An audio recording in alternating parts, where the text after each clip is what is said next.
This program is for educational purposes only. The content is not intended to diagnose, treat, cure, or prevent any diseases, nor is it intended to take the place of your primary care physician. The statements in this program have not been evaluated by the FDA. Testimonials are shared as individual experiences of the individual. Results vary and may not be typical. We do not make any claims regarding health or income. As an empowered individual, you do have options available. We are honored to have a founding father of the science of epigenetics guiding us with the best options to obtain or maintain optimal health. Dr. Joel Wallach.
This program is for educational purposes only. The content is not intended to diagnose, treat, cure, or prevent any diseases, nor is it intended to take the place of your primary care physician. The statements in this program have not been evaluated by the FDA. Testimonials are shared as individual experiences of the individual. Results vary and may not be typical. We do not make any claims regarding health or income. As an empowered individual, you do have options available. We are honored to have a founding father of the science of epigenetics guiding us with the best options to obtain or maintain optimal health. Dr. Joel Wallach.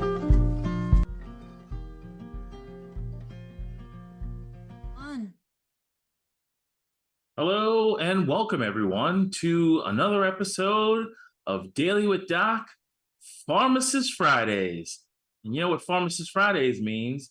It means we have our illustrious friend, Pharmacist Ben Fuchs, in the house with us.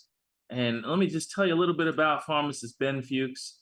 He is a fantastic man. He gives of himself and his time freely, and he's just a pleasure to work with. Really bright, really friendly and funny gentleman. Pharmacist Ben, and just to get in his craw a bit, this program is for educational purposes only. Its content is not intended to diagnose, treat, cure, or prevent any diseases, nor is it intended to take the place of your primary care physician. The statements in this program have not been evaluated by the FDA. Testimonials are shared as individual experiences. Results may vary and may not be typical. We do not make any claims regarding health or income, and as an empowered individual, you do have options. Pharmacist Ben, how's it going today? It's going good. How are you doing today, AJ? Good to see you. I'm doing well. Hard to see you though a little bit. There's some kind of reflection coming off of your hard time. Wait a minute. Oh, the zingers are starting early today, folks. Rare form Ben. Bright reflection. That's right. Well, Pharmacist Ben, there is a little, you mentioned before to me privately that there might be a little distress going on as to why. I say distress. It's stress.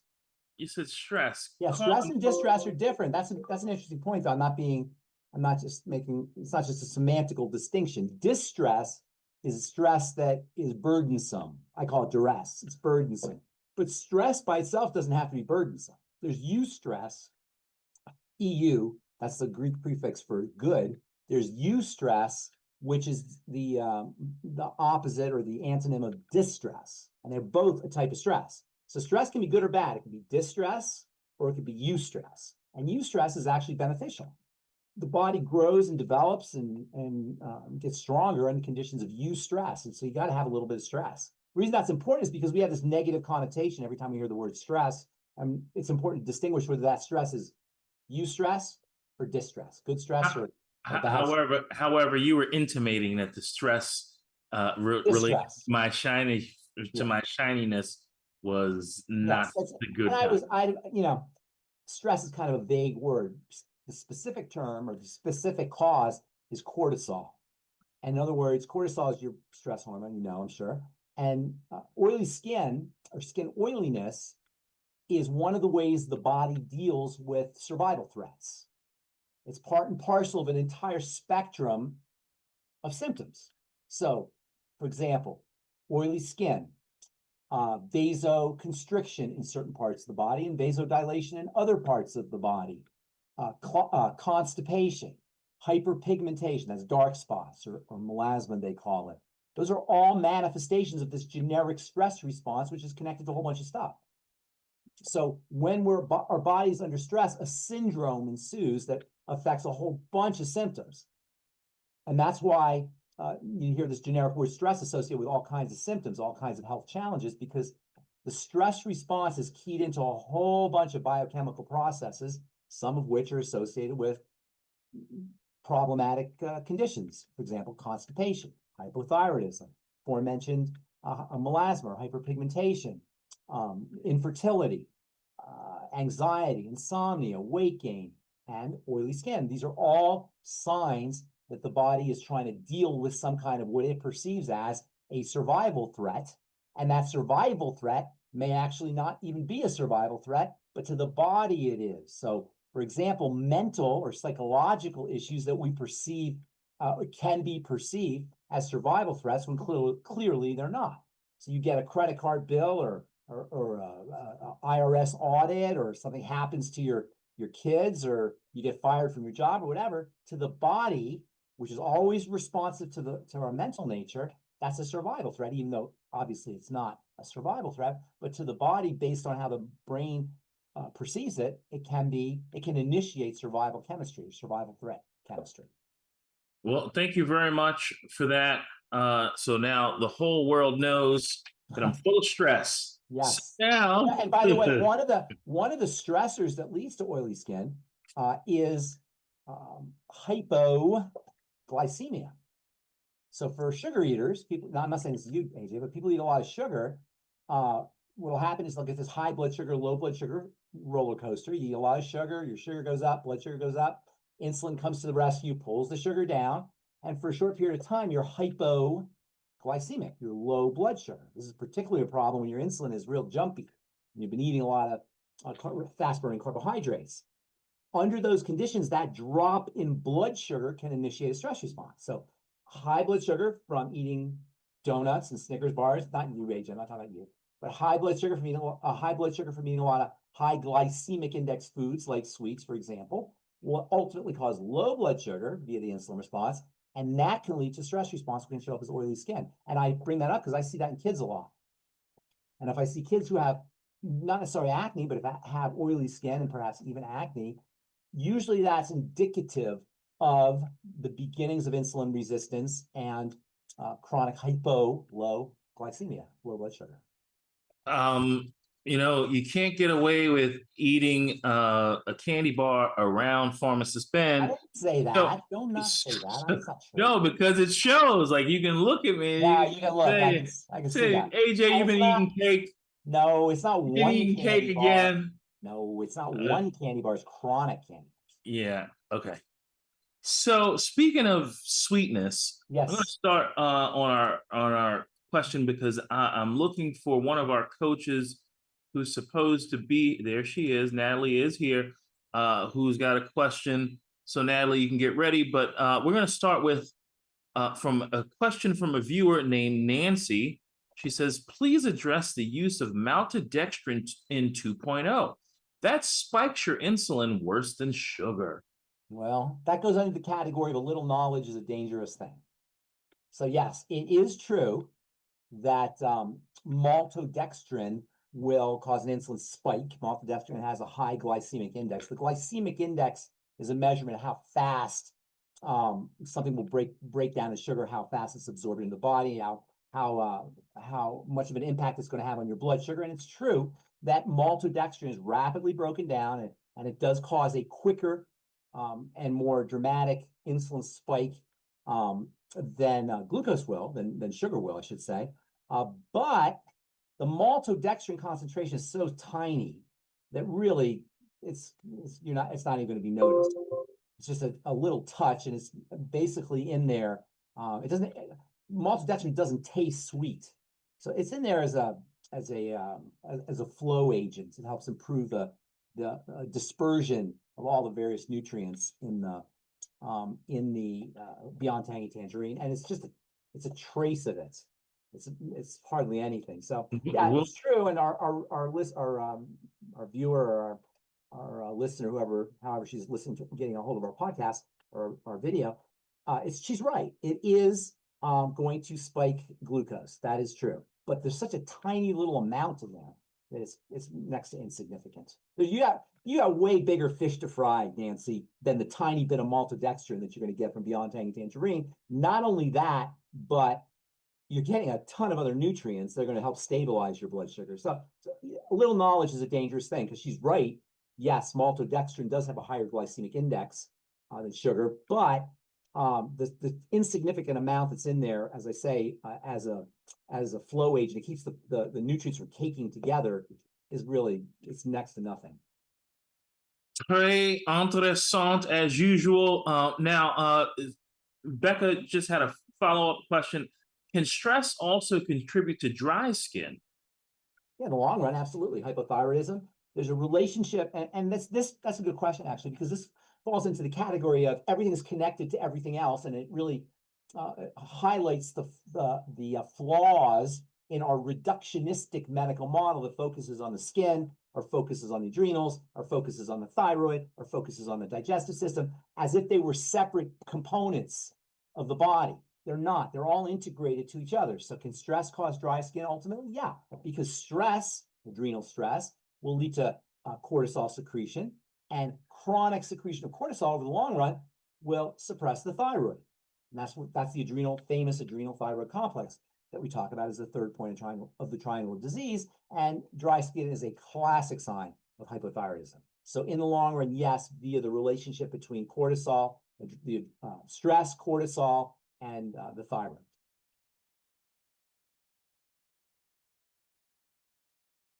Make sense? Very interesting. Very often you mention the benefits of fasting. And I've got two sort of fasting questions. One being from Sunny, what's the safest 7-day fast for a pre-diabetic who's 67 years old and 165 pounds? The safest type of fast for a pre-diabetic? Yes, 7-day fast. Safest 7-day fast for a pre-diabetic. All right. Well, I don't even like the term pre-diabetes, so I'm assuming they mean that this person's blood sugar this person's starting to lose control of their blood sugar. And then, what was the height and weight? Is that give me a height? 165 pounds. There's no height. Okay. 67 years old. Okay, so without height, it's hard to say what 165 pounds is, but so we'll leave it at that. Pre-diabetic just means this patient's starting to lose control of the blood sugar. So, but a safest kind of fast, I'm not really sure what you mean by safest kind of fast, because that kind of implies that there's dangerous kinds of fasts, and I don't know what that really means, because a fast is just when you stop eating. So there's no like dangerous fast as opposed to a safe fast, because all they really mean is that you stopped eating. So I'm not really clear on how you would answer that question, although I can tell you that for diabetics, when you fast and you reduce, obviously, the ingestion of carbohydrates, sugars, what will end up happening eventually is your body will start to burn its own fat to get energy, because there's nothing coming in, so it's going to need energy somewhere. It burns fat for energy, and that's called ketogenesis, and that's actually a good thing. So you'll be getting more energy from ketones, or ketone bodies, as they say, and that's going to really help with diabetics. In fact, fasting is a great strategy for diabetics, or low calorie. The ketogenic diet isn't really isn't a total fast, but it's a very low calorie diet. But fasting will do the same thing. Ultimately, you need your nutrition, so you're not going to fast forever, but fasting for a day or two is ideal for diabetics. So then a follow-up from Drew is, can you take the BTT and Cal Toddy during a prolonged fast, or will a small amount of calories get rid of the autophagy benefits? No, there's very little calories in Beyond Tangerine, next to none. And I don't know, what was the other one you said? The Cal Toddy. There's a little more, I think, in the Cal Toddy, but no, it's pretty insignificant. You're not gonna jeopardize autophagy or the benefits from fasting with your supplements. All right, Pharmacist Ben. Now we have real people. We have our one of our doozies. Natalie, unmute yourself, please. Hello, my friends. How are you today? Hi, Natalie. Hi. Natalie, are you able to ask your question, or you need me to kind of? I was to say, how about you formulate the question and I can fill in the blanks, because I think you might get my semantics a little clearer. All right, so Natalie's got AFib. She's had blood sugar issues. She's got a back issue, and she's write all these down. You got a whole list here for me. Oh, yeah, well, you know, back issue, AFib. What was the second? Back issue, AFib, no gallbladder. Oh, Natalie, what are you doing here, girl? Metoprolol, Eliquis. Nope. Oh my goodness. Okay, hang on. I gotta No, write this Eliquis down. I'm been gonna get using writer's the omegas instead of Okay, the so she's trying to wean herself off. And Natalie, I did mention to you, EFA plus and Ultimate EFA. The omega is not a substitute. So and no matter what we've learned, and then she's on the Hope product, which is the menopausal. She's had and I mentioned the Hope product because it's got a fabulous probiotic in there, and she's had a history of digestive issues. Well, yeah. Okay, so there's so much going on here. So I got AFib, but I didn't hear the second thing after AFib. So the AFib goes back. I think we talked a couple years ago. No, ma'am. I need the second thing after AJ said AFib. You said something else after that. I mentioned AFib, no gallbladder. Okay. I thought there was something I missed. I got AFib, no gallbladder, Eliquis, and metoprolol. Amlodipine. What am I missing? Not drugs, but just in terms of everything, the list, not just drugs. Hypothyroid. Hypothyroid. Okay, gotcha. Okay. Blood sugar. Unithyroid. What was that? Blood sugar? Elevated blood sugar. Elevated blood sugar. Okay, and what was the other one? On Unithyroid as the. Yeah. What else? Yep. That's it. Okay, so Natalie, Natalie, let me ask a couple things here. And everybody should listen to this because this is kind of generic what Natalie's going through. And I'll point out here in a moment here why I say that. So how old are you? Can I ask you approximately? 67. 67. Okay, and again, approximately, if you tell me your height to weight. Say what was the last question? Height to weight, if you just don't mind. 160. And height? 5'2". Okay, gotcha. And then how long are you part of doing longevity, or are you new on the phone? Yes, yeah, I've been part of longevity for quite a while. Things were fine until some of the circumstances got kind of out of control, and I think we had talked. I have had fall of 23 had been over medicated on my, at that time, the Armour thyroid, which is what flipped me into AFib. No, Armour thyroid did not flip you into AFib. That's not true. Yeah. So let's talk about all the stuff that's going on. Okay. First of all, it didn't happen overnight. Correct.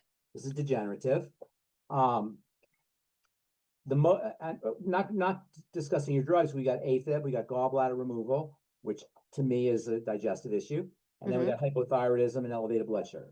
Okay, so pretty much you're dealing with what we call the triangle of disease here. Okay, you see the digestive issues, the gallbladder, and by the way, older women are at higher risk for gallbladder issues than anybody else. Why do you suppose that would be? It has to do with estrogen, the hormone estrogen, which is your third point on the triangle of disease. So this is a classic triangle of disease issue. Understandably, because that's what we do in our culture. You've gone to the doctor, and they're looking at every single component, as we just talked about briefly. They're looking at every single component individually. Gallbladder clogged up, they take it out. Heart, you got a AFib. We're going to give you drugs that poison, literally poison your heart to slow down the heart. Now, before I even continue, let me just ask you this. Anybody out there think it's a good idea to poison your heart to make you feel better? Who the heck thinks that's a good idea? Your doctor and the medical model, but I just had to throw that in. you can see the lunacy here. So they're looking at your heart, and so they give you a medication for your heart, several actually, and actually you're on a beta blocker, a calcium channel blocker, as if one form of poison for your heart's not enough. So now you got two, and then they're also.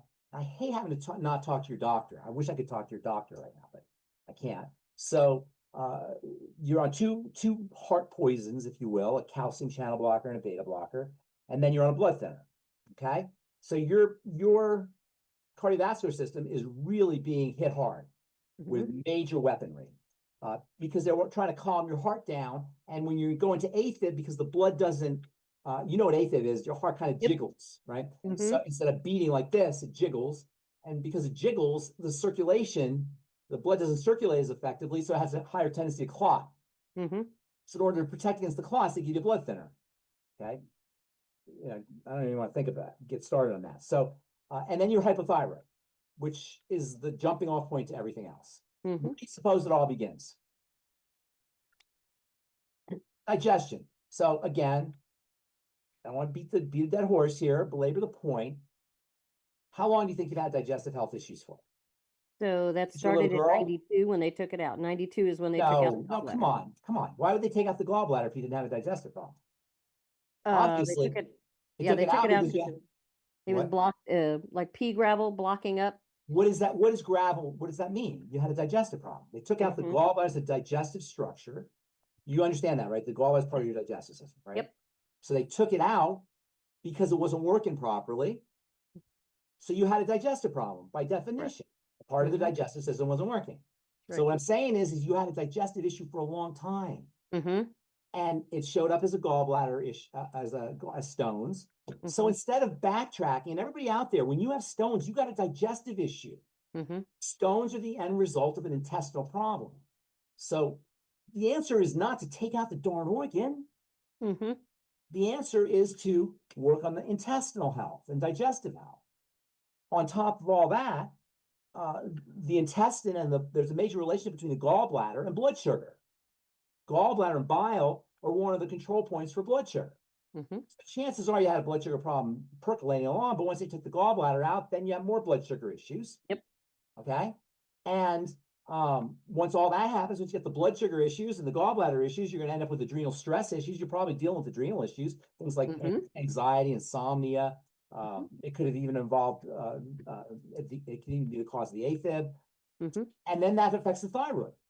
Right. And so that reason I wanted to talk about this is because this is classic. You are a classic case of the obliviousness of the medical model to the triangle of disease. And if you understand the triangle of disease, and if everybody out there understands the triangle of disease, this is going to save will save you and your friends gallbladder and longevity and health down the road. So without, you know, I don't want to, like I said, I don't want to belabor the point, but you got to get to the source of the matter, and that's the intestine. You have the gallbladder removed, and that's going to compromise you a little bit because you're not going to be able to absorb your fats as effectively, and you're not going to be able to detoxify substances. The bile is not only important for digestion, we always talk about that, but it's also important, as I mentioned, for blood sugar. It's a control point for blood sugar, and it's a detoxification fluid, particularly for hormones. So there's a whole bunch of stuff happening. I can't tell you about the drug. I can't tell you what to do with the drugs. That's between you and your doctor. But I can tell you that you want to work with your doctor to figure out how to wean yourself off. At this point, probably the most important symptom that you have involves your heart and the AFib. Right? Now, there's a very close relationship between AFib and dysglycemia, not diabetes, dysglycemia. So you want to get your blood sugar under control. The blood is probably inflamed, and once the blood becomes inflamed, oxygenation to the heart is compromised. And AFib is most important cause is a problem with oxygenation of the cardiac tissue, the heart tissue. So oxygenation is going to be very important for you. Anything that you could do to improve blood flow, that is slow, deep breathing techniques, use your diaphragm as a pump, a secondary heart, or as an adjunct to your heart. Slow, deep breathing. In, the diaphragm goes down, exhale, the diaphragm goes up. As you're slow, deep breathing, you're pumping the diaphragm. And the pumping action of the diaphragm will improve circulation. Does that make sense? Okay. Another thing you can do to improve circulation, in addition to oxygenation and diaphragmatic breathing, is water. and liquids. You want to liquefy the blood. That will also help dilute your blood sugar, because one of the reasons the blood becomes sluggish and doesn't oxygenate the heart as well is because it's glycating. And not just the heart, but also the vessels. You with me? So Yep. you want to reduce your blood sugar. I'd be going ketogenic, I'd be low calorie, get on the healthy blood sugar pack, the sweeties, the FucoidZ will do double duty here. The FucoidZ will help lower your blood sugar, I'm sorry. and the FucoidZ will improve circulation. Okay. Glucogel caps will improve circulation. Mhm. AJ mentioned the ultimate EFAs, that will improve circulation. So you're going to want to focus on improving circulation. Follow me? Yep. Okay, so all those nutrients are going to help, but don't underestimate the importance of the intestine. Mm-hmm. Because remember, you probably heard us talking about dirty blood and leaky gut and all that. Yep. So working on intestinal health. Mm-hmm. One of the most standout features of the longevity nutritional supplement line are the digestive supplements. Mm-hmm. So anything you do for digestive health, nightly essence, ultimate microbiome, I-26, a whole bunch of those. AJ can walk you through those. You probably already know those. And added the enzymes in too. That's exactly right. And if you take the enzymes on an empty stomach, they'll help thin the blood. Okay. They'll help improve blood circulation. And glucogel caps will also help improve blood circulation. Mm-hmm. And then the last piece of the puzzle is your thyroid. Now, you cannot work on the thyroid by itself. Mm-hmm. There's nothing you could do. There's no specific way to deal with the thyroid. The medicine they're giving you does not deal with the thyroid. Do you understand this? Mm-hmm. Yep. It's thyroid hormone. You're on, you said, was it levothyroxine? I didn't catch what you said. Yeah, the Unithroid. That's levothyroxine, right? Mm-hmm. So levothyroxine is T4. You have two thyroid hormones. You got weak or pre-thyroid hormone, and then you got the active stuff, and that's T3. Yep. So you're getting the weak form of thyroid hormone. Okay. The weak form of thyroid hormone has to be converted into the strong form of thyroid hormone. And guess what part of the body turns T4 to T3? The intestine. The intestine, okay. Yes, bacteria in the intestine are responsible for converting T4 into T3. So if you have dysbiosis, if you have an intestinal problem, which you most likely do, it's not going to help your thyroid. You're going to have an issue with thyroid. But by calming the body down, stabilizing the blood sugar, reducing the flow of toxins into the blood, making the blood more fluid and less sticky, oxygenating the heart and oxygenating the other tissues. And you haven't mentioned anything about high blood pressure, but I imagine your blood pressure's got to be high as well with all of these symptoms. You're going to go a long way towards protecting your adrenal glands. And that will help the thyroid. You follow? So you can't work on each specific system directly. Right. And that's the key, is you got to go upstream. As AJ likes to say, you go to the root, not the fruit. You can't take care of it, right? It's not the fruit, it's the root, right? If you go to the fruit doctor, he's going to take care of the fruit. Yep. You got to go to the root doctor, and that's Dr. Wallach, and that's us here at Jeff. Does that all that make sense? Yep. I'm trying to reverse that compartmentalization that's been done to me. Yes. Over all three. Compartmentalizing you, exactly. And that's just the way the medical model works. And that's the biggest flaw in the medical model. So thank you, Natalie. So quick question on the, addressing all of these from, that whole digestive piece to the blood sugar, which to me was probably where the tipping point for the thyroid piece started leading to the shutdown of the endocrine and the your endocrine's not shut down. I don't think did you say that? Well, I go that by the endocrinologist said that when she saw me in fall of 23, I was on a dose of 218 of the NP thyroid that she said was 10 times what should have been for my body weight, that it basically told my endocrine to shut down. They put you on a high level on too much thyroid hormone? Yep, and didn't watch the other things like the cardio and whatever, and eventually that's what flipped the body. That's why you said that. Okay, I see what you're saying. That's why you said that the hypothyroidism was caused by what? Did you say? I didn't catch that. By too much thyroid hormone. Too much thyroid medication over a longer period of time. Probably wasn't a good idea that you were overdosed, but I don't think I'm not sure that's the case. I'd want more information. But that probably just tip the scale. Just go on. Just simplify. Digestive health, liquefy or fluidize your blood with all the techniques we talked about, and keep your blood sugar down. And that's really what I'd be doing. Yeah, the hardest part of that. Gallbladder, I'm sorry. Yeah, the The frustrational part is working, unfortunately, with a doctor who believes once the AFIB comes into play, you're always a cardiac condition, Well, and doesn't want to hear anything about taking me off of any meds. He's already upset that I'm off of the well, he's upset. Eloquence, which, yeah. You don't have to worry about upsetting your doctor. That's the least of your worries. Yeah. If all you have is a hammer, everything looks like a nail. Right. Okay, and so that's his tools. You know, he's a Right. hammer guy, so everything looks like a nail band. Now Mhm. you want to go upstream. The drugs you're on, the beta blocker and the calcium channel blocker, are not kind drugs, nor Mhm. is the Eloquence. Now, it's true that if your heart's not working, you run a high risk of blood clots and stroke, and you don't want that. So Mhm. until you get everything working, you do want to stay at least on the Eloquence. Yeah, well, I'm not telling you anything about the drugs. That's between you and your doctor, but you want to work with your doctor to wean yourself off. Gotcha. Okay. Yeah. Thank you. Thanks, Natalie. All right. Thanks, AJ. All right. Speak care, to you everybody. soon. Pharmacist Ben, we've Gotcha. did I use the word bevy already? You We've did say got Bevy. I did say bevy. We got a bunch of questions. Mosh Tag on YouTube, also a certified holistic health coach.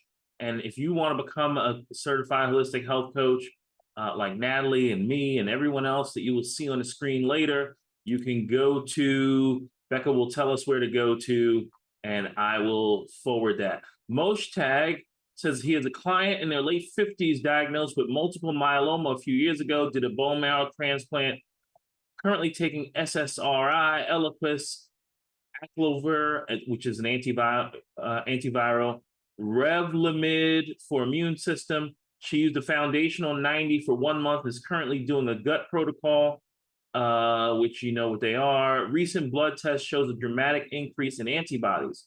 Could you explain why this might be happening? What they're looking at the wrong perspective, like seeing too much calcium in the blood and saying you must stop taking calcium. All right. Well, that's because they're not biochemists, they're clinical chemists. Clinical chemistry is the chemistry of test scores. Biochemistry is the chemistry of you. You're not a test score. You're a biology, a biological entity. You're not a test score. Doctors look at test scores. They don't look at biology. Calcium in the blood goes up when your blood becomes toxic or acidic, really. And calcium is used as a buffering agent to neutralize the acid. That's what causes calcium, not ingestion of calcium. That's nonsense. When you take calcium orally, there's many mechanisms that are in place to control the entrance of that calcium through the intestine, including parathyroid hormone and vitamin D and magnesium. It's not like you eat calcium and it goes into your blood immediately. That's just not how it happens. And, you know, doctors can be forgiven for thinking that because they don't understand really how biochemistry works necessarily. Some of them do, but necessarily. So I was a little confused though, because you said that she had multiple myeloma, but then she reversed it, or does she still have multiple myeloma? Still has multiple myeloma. Well, had it a few years ago, but did a bone marrow transplant, and they're giving her suppressive things for her immune system to Yeah, well, look, not sure why, but I don't know. It seems crazy to me that anybody would want to suppress the immune system for any reason without figuring out why the immune system is activated. Mosh Tag, come into the Zoom room, zoom.dailywithdoc.com. We're gonna move on to Jill. Hopefully Jill's got a simple question before we go to Marilyn, who's got a less simple question. What happened to the multiple myeloma? What happened to the gal with multiple myeloma? Are we going to take care of that? Well, you know, if you've got more to say about that, but I was asking. Multiple myeloma is a cancer where white blood, where you have elevated white blood cells, where you have, you know, it affects the plasma cells, the white blood cells that produce the antibodies. So yes, you know, that makes sense, but I thought you said that they had that addressed. So if they have a problem with their immune cells, too many immune cells being produced, there's something that's interfering with there's something that's interfering with the healthy production of immune cells, and that's involved inflammation. And that's the key to everything. There's no chronic degenerative disease, multiple myeloma or any other, that is not preceded by inflammation. Inflammation of the plasma cells, or inflammation of the bone marrow, or inflammation in the blood. So the inflammation is a defensive response, and that means something's getting into the body that the body wants to defend against. So for Mosh Tag, and again, it's understandable because we live in a culture where we get sick, we go to the doctor. But the doctor isn't going to go upstream and look what's causing the inflammation. That's really where you got to work. So once you're into multiple myeloma, it means it's been going on for a long time. And the only thing that the medical folks know how to do is to work on the immune system, is to suppress the immune system. Chemotherapy, bone marrow transplants, immunotherapy, all of the different strategies that they have for shutting down the immune system. What about the fecal matter transplant? They do that one? No, they don't do that for that, but yeah, Okay. they do. You just wanted to throw that out there, didn't you? I did. But he said that she's still dealing with the multiple myeloma. The free caprolite chains antibodies have significantly increased, I'm gathering, They because have not of solved the nutrition. problem. Yeah, they haven't solved the problem. They're trying to solve the symptom, but they're not solving the problem. So as long as you have something that's getting into the system that's triggering this kind of inflammatory response, you're going to have immune cells. You're going to have a high level of immune cells. So you got to figure out what's getting into the system that's triggering into the blood. When I say the system, I mean the blood. That's triggering this condition. So it always comes down to something through a leaky gut, through food. And so most egg should know, probably knows, that he or she has a history of digestive health issues. Is most egg on the call?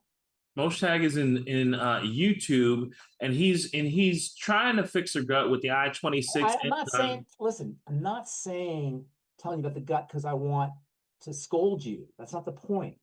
I'm not trying to scold anybody, so you don't have to tell me that. What I'm saying is, can you see the connection between the two, between the gut and the between intestinal health and ultimately multiple myeloma? You have long-standing digestive health issues. Ask Mostek, are there long-standing digestive health issues there? Well, it says Moshtag, we're gonna. He can't get on the Zoom. He's saying, why would the antibodies increase significantly after using nutrition and working on the gut? And I guess the answer is you haven't solved the leaky gut issue. You haven't solved the problem, correct. If you haven't solved the problem, yeah, your antibodies are going to still stay high. It's not like the nutrition caused your antibodies to go up. That's not how it works. You haven't solved the problem. You're still doing what you did to cause the problem in the first place, that initiate the problem. So ask Mostek, are you communicating with Mostek? Why doesn't Mostek come on so we can talk?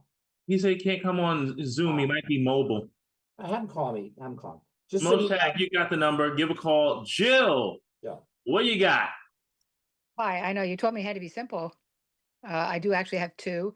Okay. The first one is just a regular customer of mine went and had, the checkup and was told she has precancerous polyps, which they removed. And so Where? now in her inner colon. Okay.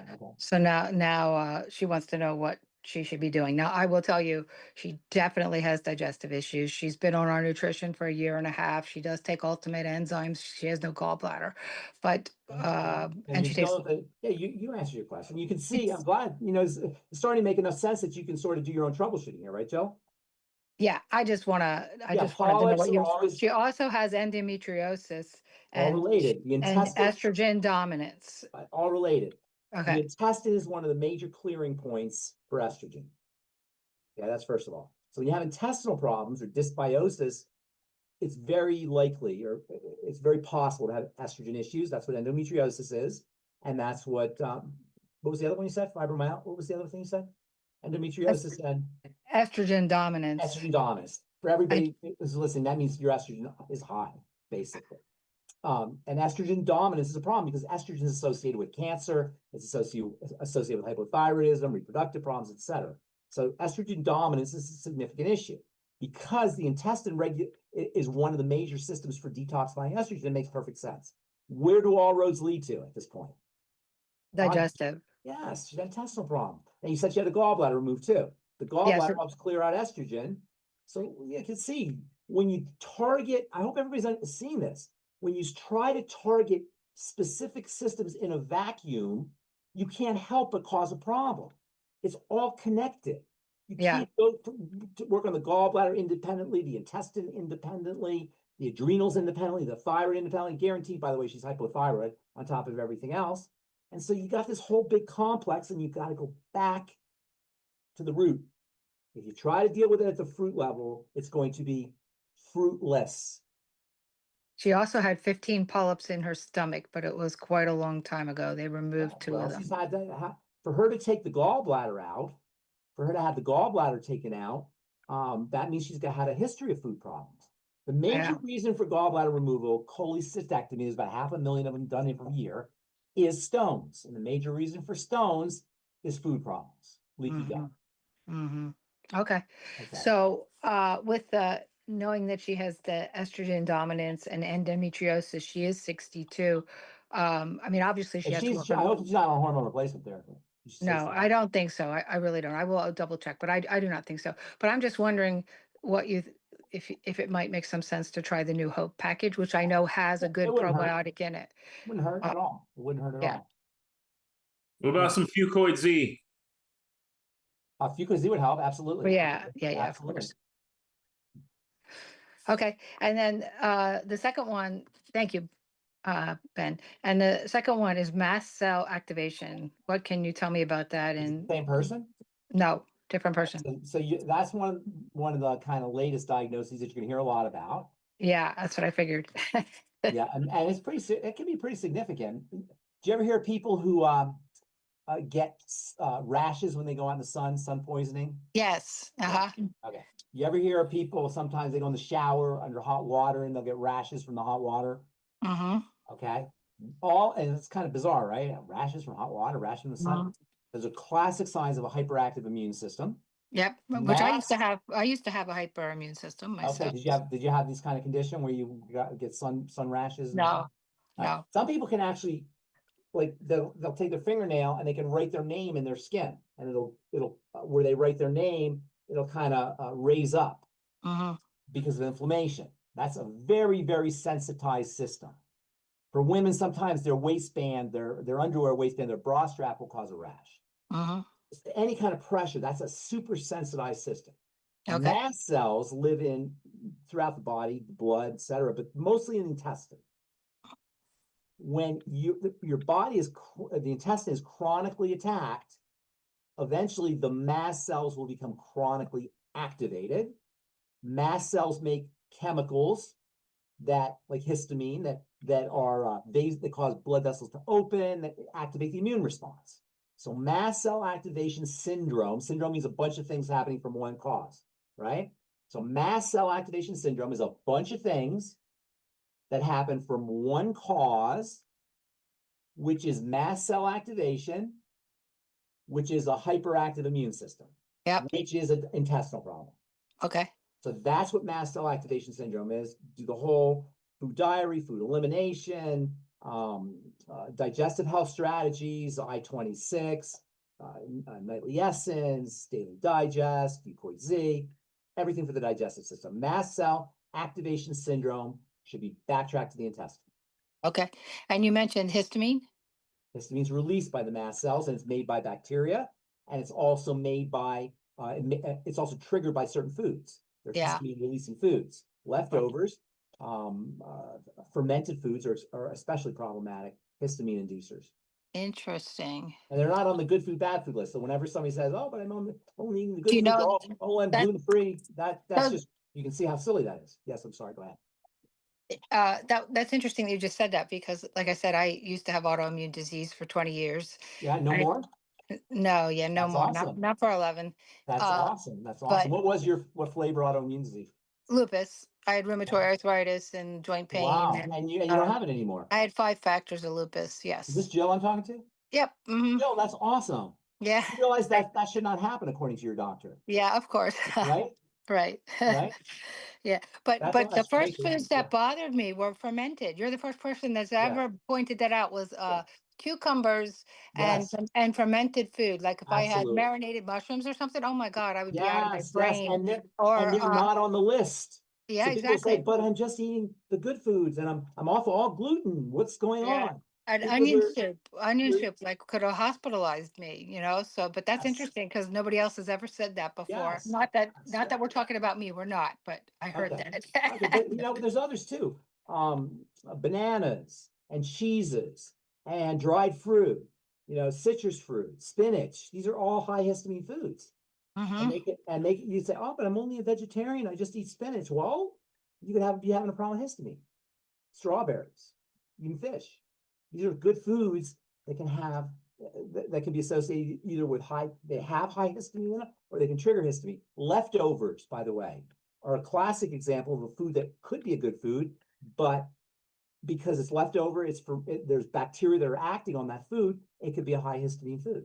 So when you say strawberries, like if somebody itches, that could be what you're Yes. talking about. Yes, and sometimes people think they're allergic to strawberries, or they're allergic to oranges or citrus. Citrus can be high histamine. Or even seafood. How about shrimp? Same with shrimp and seafood, absolutely. Yeah. Okay. Interesting. Interesting. Thank you. You bet. Appreciate it.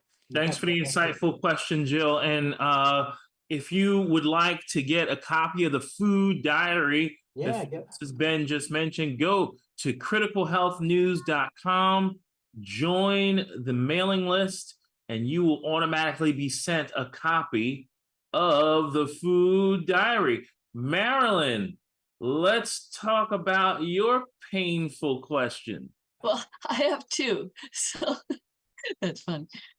Okay, he didn't think I was going to ask the second one, but anyway, the first one, I have a specific issue with arthritis. Now, we all know it's a calcium absorption issue. Whoa, hang on. We all know what? Okay, it's a calcium absorption. We all don't know that because I don't. No? Okay. But go ahead. Is it rheumatoid Okay, this arthritis? is my Is it this is my rheumatoid understanding. arthritis or is it osteoarthritis? I've always just lumped it together. Osteo is degenerative. Okay. Wear and tear, they say. And that is, nutritional, of course, and eating a lot of inflammatory foods and not enough antioxidants, cartilage building foods, etc. And that happens with age. But rheumatoid arthritis is a little bit more significant in the sense that that's an immune problem. Okay, now I know what you're talking about. Okay, yes, I understand that. So it's osteoarthritis. Okay. That I'm Is it for you, Marilyn? addressing. Okay. So everyone seems to have, when they're arthritis, they always say it's a calcium buildup in all the joints. Who says that? That's it. Calcium. Every doctor, they say. No, they don't. They say you have arthritis. No, it's a degenerative condition. Arthritis means inflamed joints. Okay. Right? Calcium could be involved because calcium is kind of like a repair system, and it might be in there to help support the joints that are the cartilage that's deteriorating. But it's basically a cartilage issue. Okay. When Dr. Wallach has talked about lack of calcium or minerals, he says the body will use the parathyroid glands to go and search for these minerals. It will And use then he said, wait a minute. It'll use the pure thyroid gland? What do you mean by pure thyroid gland? He's talked about when the body is lacking calcium, okay, or bone minerals. Yeah. The body will go searching for these minerals in the existing bone tissue of the body through the parathyroid glands. I'm not quite understanding any of that stuff, but go ahead. What's the question? Why don't you just ask me the question? Okay. What I'm wondering is, people have like calcium. They have stones. Like, let's just put a sentence with a question mark at the end. How can I explain it? No explanation. Sentence, question mark. How, what, where, when, why? Okay. If you have a calcium buildup, like on your hand, in your wrist joint. Okay. Why is that happening? Why do you have a calcium buildup in certain areas? Yeah, it's specifically, they say that these occur in the joints. Calcium buildups in various joints, crystallization, is a sign that the blood is becoming supersaturated and calcium is starting to precipitate. And that's what forms what you're asking for, that's like stones and such. It's not too much calcium. It's a blood issue. It's a sign that the calcium is not staying soluble in the blood. You with me? Okay. Okay. So it's a blood issue. It's not a calcium issue. What is it that causes the blood to lose its solubilizing power? Right? Now there's specific reasons like pH. It usually has to do with pH, but really it's just to simplify it, it's dirty blood. Remember, everything boils down to the same basic ideas. Dirty blood or digestive problems, inflammation is all basically the same idea. So what you're talking about is calcium deposition, which can happen. Calcification of tissues is a thing. That's one of the ways we die, actually. Our heart calcifies. And so calcification is an issue. Calcification is a sign that the blood is not able to handle all that calcium. The blood is becoming calcium rich because it's toxic, and or acid, I should say, acidic. And that's one of the ways that the body will neutralize the calcium, the acid, is by releasing calcium from the bones. You with me? To be clear here, calcium is a super active element. Super active. When we think of calcium, there's a tendency to think of it as being inert. It's like a rock, kind of like your teeth or your skeletal system. But really, calcium is a very, very, very important activating agent for cells. And in fact, you can have calcium toxicity, where you have too much calcium activation and cells burn out from all that activation. That's why there's all these systems in place for controlling calcium, specifically parathyroid hormone, but there's other systems as well that keep the calcium regulated. You only have a very small amount of your total body calcium is in the blood. Very small amount because it's so powerful. So the body has to control it with vitamin K and magnesium and parathyroid hormone. And all of these various mechanisms are in place to keep the amount of calcium just so in the blood. However, as a global systemic metabolic deterioration in the body occurs, eventually all of this gets thrown off. One of the ways the body deals with the high acid level of the blood, the low pH, is by releasing calcium into the blood. Eventually that calcium is going to get dumped off into the tissues. That's why we calcify. We calcify at the end as an end result of this flow from the bones to the blood to the tissues. That's how we calcify. Bone to blood to tissues, not from supplements. So what you're talking about with calcium in the joints, calcium crystals in the joints, you're talking about a blood issue, not a calcium issue. And of course, we know that dirty blood's behind everything, so that shouldn't be a surprise. Okay. Okay? Follow up. Does calcification also refer to buildup in the artery? Yes, absolutely. Now, the arteries, absolutely. Calcium's also part of patches.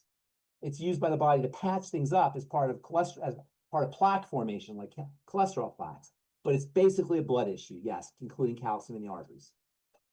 Okay. Hold on, Marilyn. Nancy, the answer to your question is part of excess calcium an imbalance with magnesium? Would the person need more magnesium? That can help, and vitamin K too. But ultimately, it's acidic blood.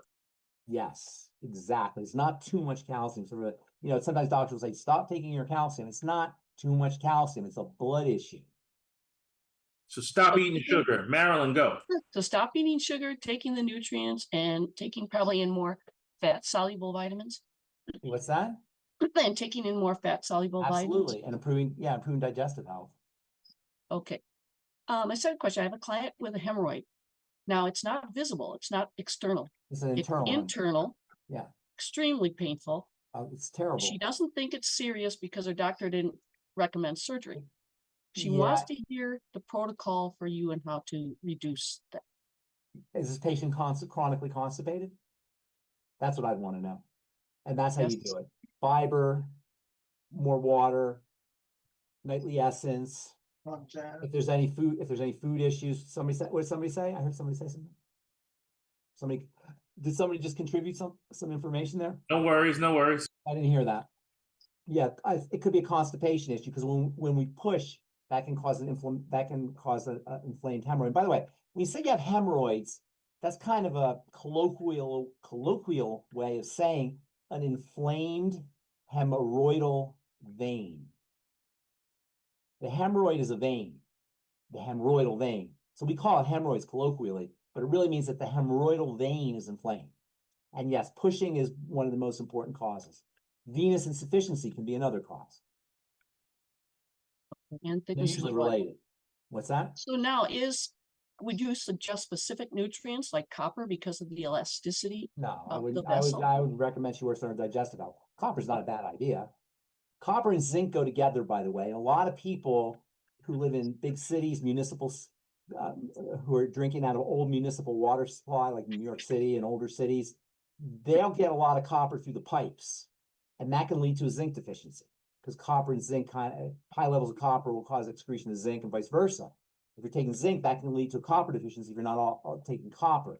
So copper's tricky because copper can be very pro-aging as well as anti-aging if it's oxidized. And it's kind of unstable. So the best probably the best way to get your copper is from high protein foods and such. But if you want to supplement with copper, the plant-derived copper, the colloidal copper is a good way to get your copper.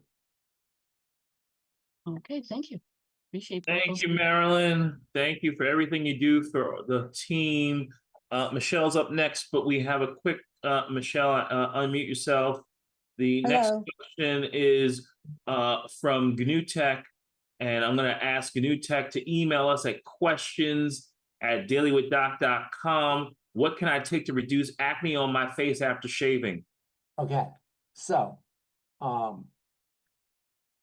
I don't know that acne. Is this person saying they don't have acne unless they shave? Oh, well, I'm gathering you're saying they're getting some extra bumps. Because the bumps, I don't know that if the bumps are due to the shaving, that's different from acne. If they shave and then they get bumps, that's not acne. That's bumps. That's different than acne.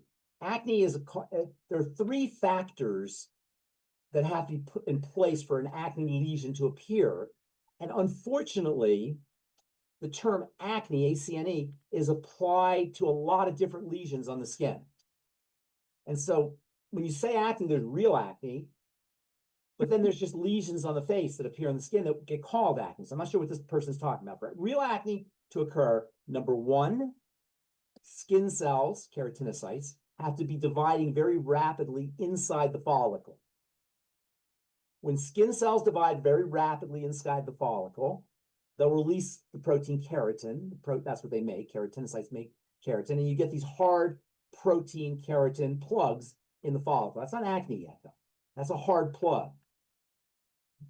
Inside the follicle, not all follicles, but inside some follicles, there's a little oil pump, a gland called the sebaceous gland, which is actually a type of skin derivative of a skin cell, and that's pumping out oil. When you have oil being pumped out into a plugged area, that can create an inflammation. You can sort of picture that. You got a plug and you got oil being formed, and that creates a sort of a plugged area, inflamed plug area. It's still not acne yet, though. If there are bacteria present on the surface of the skin that are trapped inside that follicle as the keratin is being formed, the hard protein is being formed, and the skin cells are dividing, now you've got oil, sebum, and you've got a hard plug, and you've got bacteria in a nice dark place with lots of stuff to eat. Then you get your true acne pimple. That's acne. 3 things: keratinization, that's the production of keratin and rapid division of skin cells; sebaceous, sebum secretions; and bacteria. Shaving is not going to do that. So when he says he gets bumps after shaving, I'm not really sure what he's referring to, but that's not acne. So for real acne, you've got 3 places to work.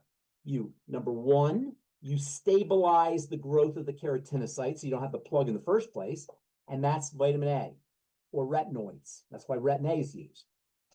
And you can take vitamin A orally. Vitamin D can help too. Then there's the sebum secretion, the oil secretion, as we talked about earlier, AJ, that you slow down oil secretion by calming the body down, preventing hypoglycemia, laying off sugar, stress, etc. Anything that spikes sebum, that causes sebum to secrete. That's the second stage. And then the last stage, which is what dermatologists approach, but it doesn't work all the time because you haven't taken care of the first 2 stages, is antibacterial. Fantastic. GNU Tech, email questions@dailywithdoc.com so that you can personally chat with our skin expert. Michelle, what you got for us? Well, so I've got an uncle. So macular degeneration seems to run in the family. We all know about epigenetics, but also blood clotting, which we know is dirty blood.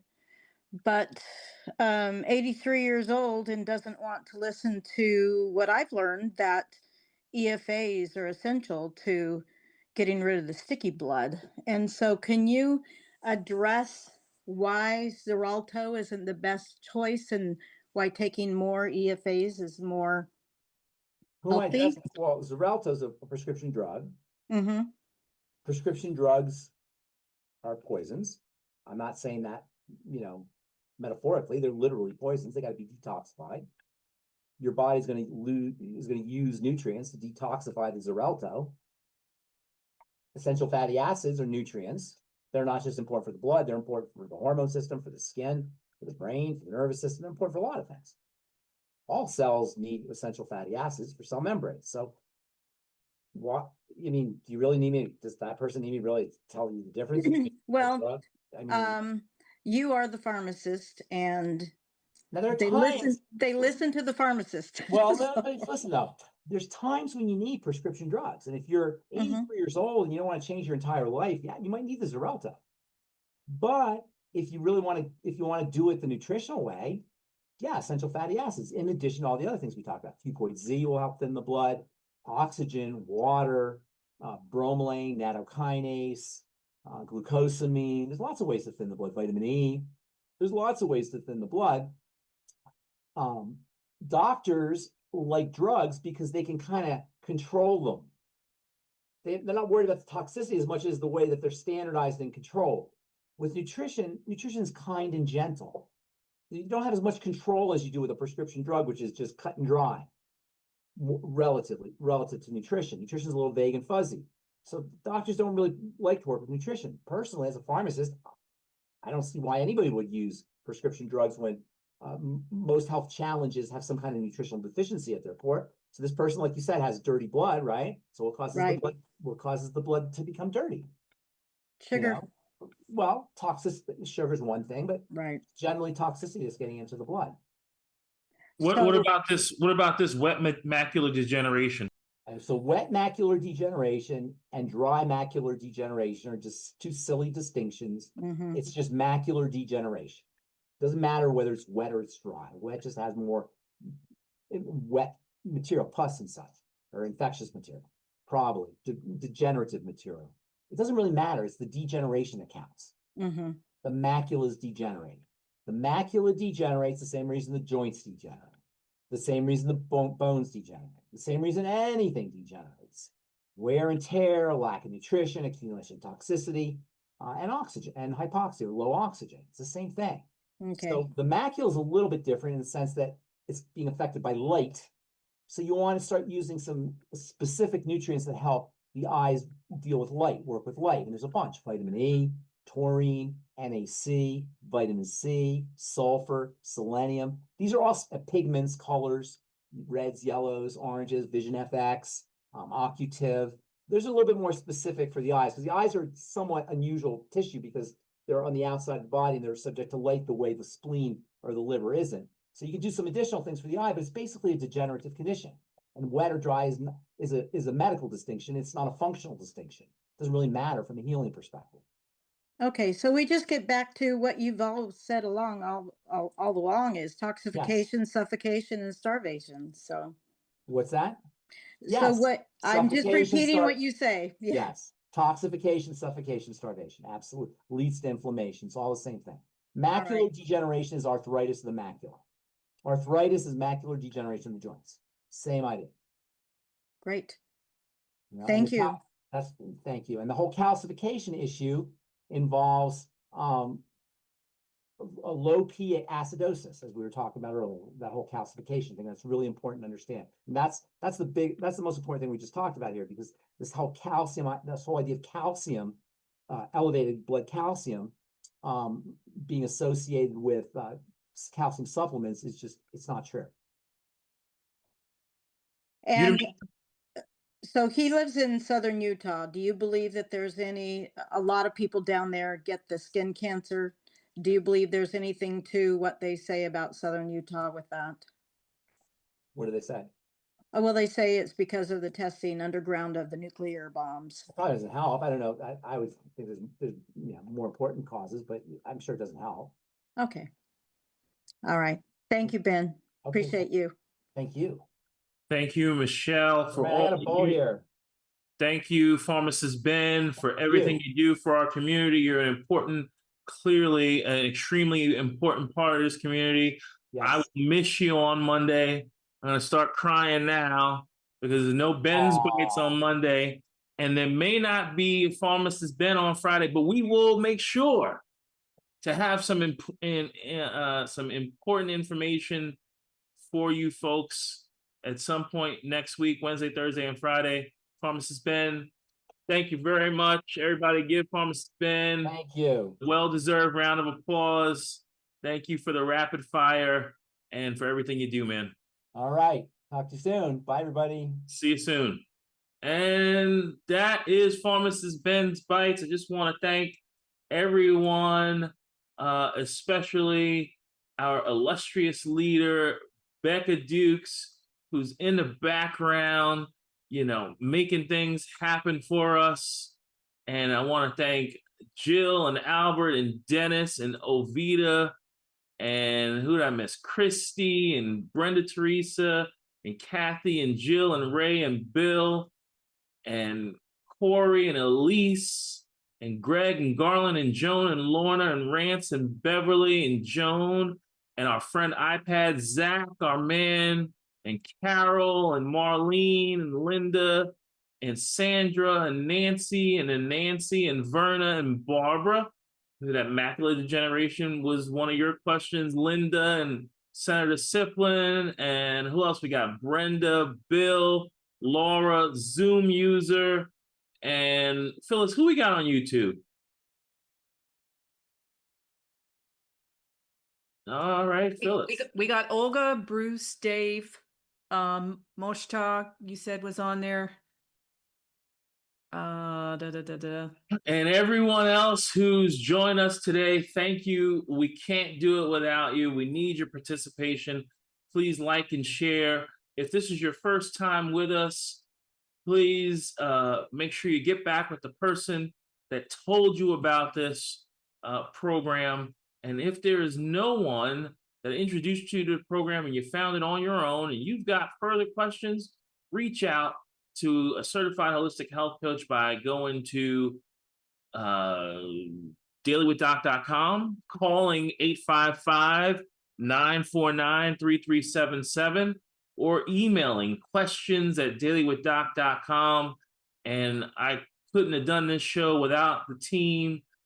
So thankful that everybody's here. Again, Becca and Ruth Ellen are background folks, but Phyllis should be spelled with an F for fabulous, but she's fantastic doing what she does.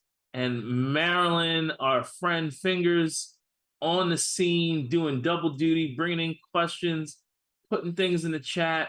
And our main man, Albert, from South Africa, you got to see some of Albert's wildlife videos. Like, he goes out of his house and there's a giraffe. You got gorillas? You see gorillas too, Albert? Any gorillas? No, we don't have gorillas yet, but we've got some pretty big baboons. Yeah, big baboons. You know, that is what our show is all about, a group of big baboons. Everyone, thank you very much for being with us on another episode of Pharmacist Fridays on Daily with Doc and Becca, and we shall see you again soon. Bye-bye.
This program is for educational purposes only. The content is diagnose, treat, cure, or prevent any diseases, nor is it intended to take the place of your primary care physician. The statements in this program have not been evaluated by the FDA. Testimonials are shared as individual experiences and the individual results vary and may not be typical.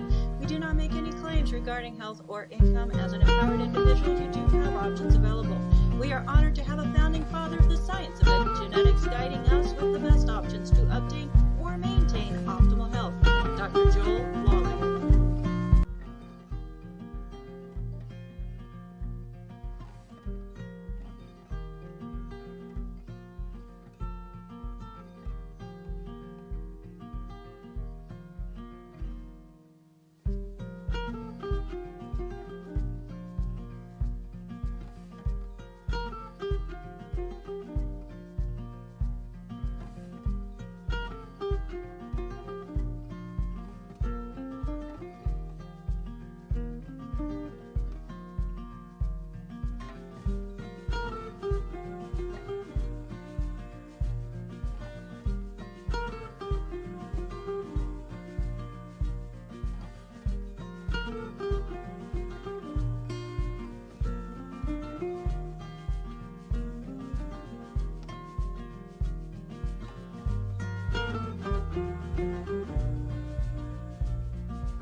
This program is for educational purposes only. The content is not intended to diagnose, treat, cure, or prevent any diseases, nor is it intended to take the place of your primary care physician. The statements in this program have not been evaluated by the FDA. Testimonials are shared as individual experiences and the individual results vary and may not be typical.